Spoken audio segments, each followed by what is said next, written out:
চলতি মাসে আরব আমিরাত ও পাকিস্তানের বিপক্ষে সিরিজ খেলার পর আগামী মাসে শ্রীলঙ্কার পূর্ণাঙ্গ সিরিজ খেলতে যাবে টাইগাররা। শ্রীলঙ্কার দুটি টেস্টের পর 3টি করে ওয়ানডে ও টি-20 খেলবে। সোমবার 5 মে সিরিজ সময়সূচি প্রকাশ করেছে শ্রীলঙ্কা ক্রিকেট এসএলসি। সূচি অনুযায়ী 13 জুন শ্রীলঙ্কায় পা রাখবে বাংলাদেশের দল। সেখানে 17 জুন শুরু হবে প্রথম টেস্ট ম্যাচ। এরপর কলম্বোতে 25 জুন মাঠে গড়াবে দ্বিতীয় ও শেষ টেস্ট। বিশ্ব টেস্ট চ্যাম্পিয়নশিপের অংশ হওয়ার এই সিরিজের গুরুত্ব আলাদা। টেস্ট সিরিজের পর কলম্বোতেই শুরু হবে 3 ম্যাচের ওয়ানডে সিরিজ। 2 জুলাই প্রথম ওয়ানডে, দ্বিতীয় ম্যাচ 5 জুলাই।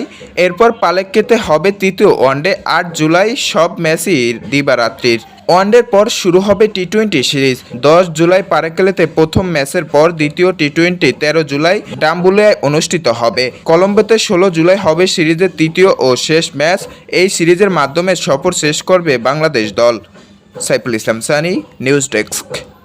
আসসালামু আলাইকুম। আপনারা যারা ঘরে বসে অনলাইন থেকে ইনকাম করতে চাচ্ছেন, আপনাদের জন্য একটা চ্যানেল রয়েছে এসআর আর্ন বাংলা লিখে আপনারা সরাসরি সার্চ করবেন এবং এই চ্যানেলের বায়োতে কিন্তু আমাদের সেই চ্যানেলের লিঙ্ক পেয়ে যাবেন। সেখানে আপনারা প্রবেশ করে কিন্তু সেখান থেকে আপনারা যে ইনকামের যে পরামর্শগুলো দেওয়া হয় বিভিন্ন সাইটে কিভাবে কাজ করবেন সেই পরামর্শগুলো ফলো করে কিন্তু আপনারা সেখান থেকে কাজ করে টাকা ইনকাম করতে পারেন এবং সেই সাইটগুলোতে কাজ করলে মানুষের কিন্তু ভালো একটা অ্যামাউন্ট আসবে। তো আশা করি বুঝতে পারছেন। তো এখনো দেরি কেন, আজই শুরু করুন।